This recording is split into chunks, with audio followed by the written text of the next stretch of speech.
For 9 years, my wife's family called me the charity case. When I got rich, they suddenly didn't remember signing a prenup. Her dad even brought a lawyer to dinner. So I smiled, unzipped my bag, and what I pulled out left every one of them speechless. I, 32M, grew up in a trailer park with a single mom who worked 3 jobs just to keep us afloat. When I met my wife during our sophomore year of college, I was surviving on ramen noodles and student loans while she came from old money, the kind of family that had a country club membership passed down through generations. Her family made their feelings about me crystal clear from day one. During our first dinner together, her father looked me up and down like I was something he'd scrape off his shoe. He asked what my father did for work, and when I explained he wasn't in the picture, the silence that followed was deafening. Her mother's tight smile said everything. I was beneath them, a mistake their daughter would hopefully outgrow. The insults started subtle, but became increasingly brazen over the years. They'd introduce me as the project to their friends, always emphasizing how they were helping me better myself. At family gatherings, they'd discuss expensive vacations and investments right in front of me, then apologize with fake concern about how uncomfortable it must be for someone in my position to hear such things. Her older brother was the worst. He'd slip me 20s at restaurants, claiming he wanted to help with the tip since he knew money was tight. When we bought our first modest house, he joked about how nice it was to see someone like me finally get somewhere in life, even if it was because of who I married. Through it all, my wife stayed silent. I convinced myself she was just keeping the peace, that privately she had my back. Looking back, her silence was complicity. The prenup conversation happened 2 months before our wedding. Her father presented it during what I thought was a casual dinner, sliding the thick document across the table with a satisfied smirk. He explained how important it was to protect the family assets from people who might have ulterior motives. The message was unmistakable. I was a gold digger who needed to be contained. I signed it without reading every detail. I was 24, in love, and honestly just wanted to marry her. I figured we'd build our own life together anyway. What did their money matter if we had each other? The years that followed were a masterclass in psychological warfare disguised as family dinners. Every holiday, every birthday, every gathering was another opportunity for them to remind me where I stood in their hierarchy. They discussed their stock portfolios and real estate investments, then turned to me with mock concern about my student loans. Her mother would suggest career changes that might be more suitable for someone with my background. But I had something they didn't expect, ambition that burned hotter than their contempt. While they saw a charity case, I was quietly building something they couldn't comprehend. I'd always been good with technology, spending my teenage years fixing computers and building websites for local businesses.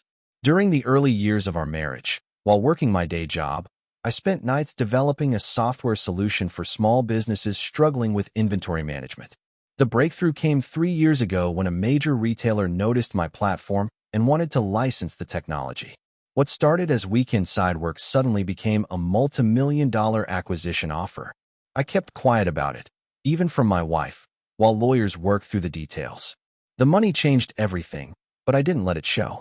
I kept driving my old car, kept our modest house, kept wearing clothes from Target. But privately, I started making investments, buying properties under an LLC, building wealth they couldn't see or track. My wife's family continued their pattern of casual cruelty, oblivious to what was happening behind the scenes. Last Christmas, her father handed me a gift card to a discount clothing store, suggesting I might want to dress better for family photos. Her mother asked if I'd considered going back to school for a more respectable career. They were so convinced of their superiority that they never noticed the subtle changes, the way I stopped flinching at their comments, how I'd smile quietly when they discussed their financial superiority. Everything came to a head last month when my wife mentioned to her family that we were considering upgrading our house. Suddenly, the prenup became a topic of conversation again. Her father called a family meeting, explaining how important it was to protect everyone's interests as we moved forward in life. That's when things got interesting. Her brother suggested maybe it was time to revisit our financial arrangements, perhaps put some additional protections in place. Her mother worried aloud about what might happen if our marriage didn't work out, given how much they'd invested in helping us over the years. My wife finally spoke up, but not in the way I'd hoped. She agreed that maybe we should look at updating our agreements, just to be safe. She talked about protecting the family assets and making sure everyone was comfortable with our financial boundaries moving forward. I realized then that 9 years of marriage hadn't changed anything. I was still the charity case in their eyes, still someone who needed to be managed and contained. The love I thought we'd built together was conditional on my continued acceptance of their hierarchy. 2 weeks ago, her father asked me to join the family for dinner, mentioning he had something important to discuss. When I arrived at their mansion, I found not just the usual suspects, but also a man in an expensive suit who introduced himself as the family's attorney. Her father launched into a prepared speech about family wealth and responsibility. He explained how much they'd invested in our relationship over the years, how they'd always treated me like a son, how they wanted to make sure everyone was protected as we moved into the next phase of our lives. The lawyer slid new documents across the table, updated prenups, revised financial agreements, documents that would essentially lock me out of any significant assets for the duration of our marriage and beyond. Her father smiled that familiar condescending smile and explained how these new arrangements would give everyone peace of mind. Her mother chimed in about how this was really for my own good, that it would remove any pressure I might feel about contributing financially to the family. Her brother nodded along, suggesting this would actually be liberating for me. No expectations, no stress about keeping up with their lifestyle. My wife sat quietly, just like she had for 9 years. When I looked at her, she gave me a small nod, as if encouraging me to go along with their plan. I listened to the whole presentation, their lawyer explaining various clauses and protections, their family taking turns reassuring me that this was all perfectly normal for families of their stature. They had this whole performance planned out, confident that their charity case would sign whatever they put in front of him. When they finished, her father leaned back in his chair with satisfaction and asked if I had any questions. The room fell silent, all eyes on me, waiting for my compliant response. That's when I smiled and reached for my bag. I unzipped it slowly, maintaining eye contact with her father as I pulled out a thick folder. I set it on the table with the same casual confidence he'd used when presenting the prenup 9 years ago. I explained that I'd brought some documents of my own, financial statements, property deeds, bank records, investment portfolios. I watched their faces change as I laid out the evidence of wealth that dwarfed their family's net worth. The software company acquisition was just the beginning. I'd been buying properties, making investments, building businesses they never knew existed. While they were busy treating me like their pet project, I'd quietly become wealthier than all of them combined. Her father's face went through several shades of red as he processed the numbers. Her mother's mouth fell open when she saw the property deeds, mansions, commercial real estate, investment properties across multiple states. Her brother just stared in stunned silence. But the real shock came when I pulled out the final document, a forensic financial analysis I'd commissioned, tracking every penny they'd ever spent on me over the years. Dinners, gifts, vacations they'd graciously included me on. It totaled less than what I now made in a single day. I explained that I'd kept detailed records of every insult, every condescending comment, every moment they'd made me feel small. Not because I was plotting revenge, but because I never wanted to forget where I came from or how they treated me when they thought I had nothing. The lawyer, their lawyer, looked through my documents with growing amazement. He quietly pointed out to her father that my financial position made their proposed prenup completely pointless. In fact, given the assets I'd accumulated during our marriage, my wife might actually be entitled to a significant portion of my wealth if we divorced. That's when the dynamic in the room shifted completely. Her father, the man who'd spent 9 years calling me a charity case, suddenly became very interested in discussing our marriage as a partnership. Her mother started talking about how proud they'd always been of my ambition and work ethic. Her brother mentioned how he'd always known I had potential. My wife finally found her voice, but it wasn't to defend our marriage or apologize for her family's treatment. Instead, she wanted to know why I'd hidden my success from her, why I'd let her family continue treating me poorly when I could have stopped it years ago. I looked at her, really looked at her, and realized she was more upset about being left out of my success than she was about her family's behavior. She wasn't angry at them for humiliating me. She was angry at me for not sharing the information that could have elevated her status in their eyes. I told them I needed time to think about their proposals, gathering my documents, and excusing myself from their suddenly very respectful dinner table. As I walked to my car, I could hear heated discussions beginning inside their house. Update 1. The next few days were revealing in ways I hadn't expected. My wife's behavior completely changed once she understood the scope of my financial situation. Suddenly, she was interested in my work, asking detailed questions about my investments and business ventures. She wanted to know about properties I owned, future projects I was planning, potential returns on various holdings. Her family's transformation was equally dramatic. Her father called multiple times, wanting to discuss investment opportunities and business partnerships. Her mother invited me to lunch, eager to introduce me to her social circle. Her brother suggested we should start a family business together, combining our resources and expertise. But their motivations were transparent. They weren't apologizing for 9 years of treating me like garbage. They were repositioning themselves to benefit from my success. The same people who'd made me feel worthless were now trying to figure out how to attach themselves to my wealth. My wife pushed hardest for immediate changes to our lifestyle. She wanted to move into a bigger house, join exclusive clubs, travel to expensive destinations. When I hesitated, she accused me of being selfish with money that belonged to both of us. The irony wasn't lost on me. She'd supported a prenup designed to keep me away from her family's money, but now expected full access to mine. I realized I was seeing her clearly for the first time. The woman I'd loved for 9 years had been complicit in her family's treatment all along. She'd never defended me because she'd never disagreed with their assessment. I was a project to her too, just one she'd hoped would eventually pay off. Update 2. 3 weeks after the dinner revelation, I made my decision. I contacted a divorce attorney. Not the family lawyer who'd witnessed my humiliation, but someone with no connections to their social circle. I wanted someone who understood complex asset protection and could handle what was about to become a very messy separation. My wife found the divorce papers when she came home from shopping for furniture for our house upgrade.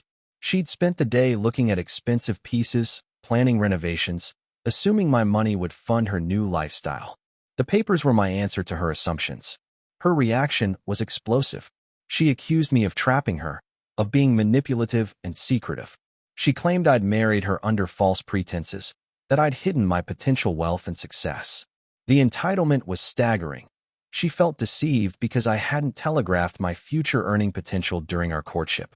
Her family's response was swift and predictable.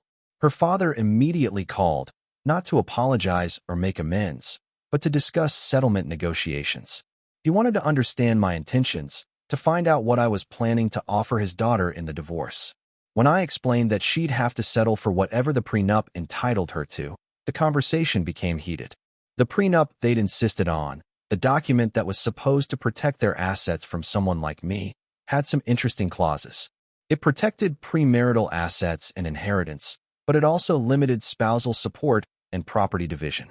Most importantly, it contained specific language about lifestyle and contribution expectations that worked both ways. Her family's lawyer, the same one who'd smugly presented updated agreements at dinner, reviewed the original prenup with growing concern. The document they designed to keep me in my place now limited their daughter's claims on my wealth.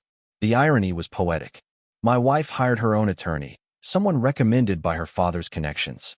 They looked for loopholes, challenged the validity of the prenup, argued that my hidden wealth constituted fraud. But I'd been careful throughout our marriage. I'd never lied about my income or assets. I simply hadn't volunteered information they never bothered to ask about.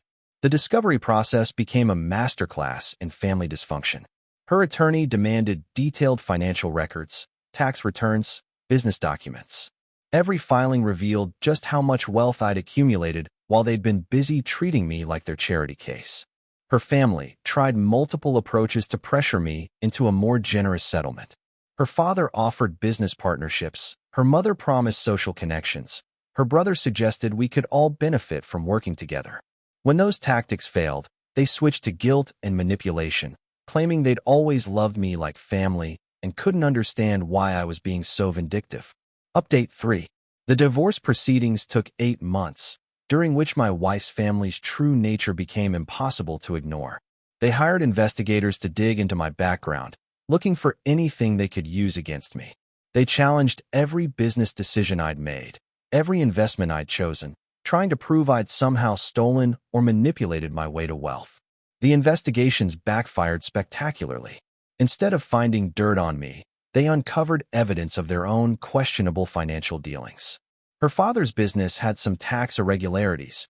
Her brother had made some investments that skirted ethical boundaries. Her mother's social club had accounting discrepancies. Their attempts to destroy me ended up exposing their own vulnerabilities. My wife grew increasingly desperate as the proceedings continued. She offered to reconcile, promising things would be different if we could just start over. She claimed she'd finally understood how badly her family had treated me and wanted to make amends. But her proposals always centered around my money, how we could use it, where we could live, what we could buy together. The final hearing was anticlimactic. The prenup held up completely, limiting her settlement to a modest sum that was generous considering she'd brought nothing to the marriage except debt and her family's disdain. The judge noted that she'd benefited significantly from my success during our marriage and that the prenup she'd signed protected both parties equally. Her family attended the hearing, sitting behind her in what I assume was meant to be a show of support. But I could see the calculations in their eyes. They were already figuring out how to distance themselves from their daughter's failure to secure a larger settlement. After the divorce was finalized, I received one final call from her father. He wanted to discuss the possibility of maintaining a relationship despite the marriage ending. He talked about how much he'd always respected me, how he hoped we could continue to be friends, how his door would always be open. I listened to his entire speech, then asked him a simple question. Did he remember calling me a charity case? The silence that followed was longer than the one from our first dinner together 9 years earlier. I told him I remembered every insult, every condescending comment, every moment they'd made me feel small. I explained that my success hadn't changed who they were. It had just revealed who I'd always been. The charity case they'd spent 9 years looking down on had been building wealth and success, while they'd been busy feeling superior about money they'd inherited rather than earned. The irony of the situation wasn't lost on me. They'd insisted on a prenup to protect themselves from someone they saw as a gold digger, never realizing they were the ones trying to attach themselves to wealth they hadn't earned. Their charity case had become everything they'd pretended to be, while their old money family had revealed themselves to be exactly what they'd accused me of being. Today, I live in a house worth more than their family mansion. I employ more people than her father's business ever did. I've achieved everything they claimed was impossible for someone from my background, and I did it while they were busy explaining why I'd never amount to anything. My ex-wife still lives with her parents, unable to afford the lifestyle she'd planned to finance with my success. Her family still has their country club membership and their social connections, but their influence has waned as their financial position weakened and their reputation suffered from the divorce proceedings. Sometimes I wonder what would have happened if they'd simply treated me with basic human decency from the beginning. If they'd welcomed me into their family instead of making me their project. If my wife had defended me instead of staying silent. If they'd seen potential instead of problems. But then I remember that their treatment of me wasn't about who I was. It was about who they were. People who measure worth by bank accounts and judge character by zip codes will always reveal themselves eventually. I'm grateful I learned that lesson before wasting more years trying to earn respect from people who were never capable of giving it. The bag I unzipped that night contained more than financial documents. It held 9 years of proof that their charity case had always been worth more than they were capable of recognizing. And in the end, that made all the difference.